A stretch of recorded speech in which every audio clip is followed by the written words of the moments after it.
Quelque chose auquel on ne pense pas et qui a joué, qui a joué son rôle, Jean-Didier Urbain, c'est le voyage de noces, dont la mode naît dans les années 1870. Alors vous dites, le voyage de noces est très important parce que c'est signe d'émancipation, c'est une proclamation d'indépendance à l'égard de la famille, et puis c'est presque une publicité charnelle. Or, les voyages de noces, on les fait où? On les fait plutôt vers la Méditerranée. Vers la Méditerranée, c'est le fameux voyage à Venise, et puis c'est sans doute peut-être la première forme de tourisme sexuel explicitement dite.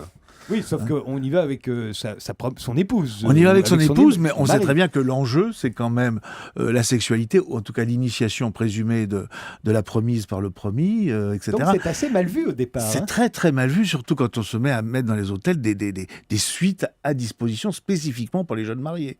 Ça fait scandale, parce qu'on dit, c'est au fond afficher publiquement un commerce du sexe, au fond.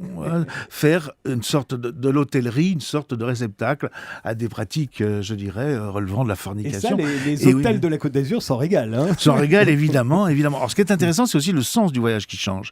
C'est-à-dire que pourquoi est-ce qu'on part vers la Méditerranée et plutôt à partir de mai? Parce que justement, le voyage de noces change de signification à la fin du 19e siècle, parce que c'est un acte d'indépendance du couple vis-à-vis de la famille. Alors qu'avant, le voyage de noces, c'était au contraire le signe de deux familles qui se marient. Donc on faisait le tour de la famille, plutôt en hiver, pour présenter sa promise à sa notre famille, et réciproquement.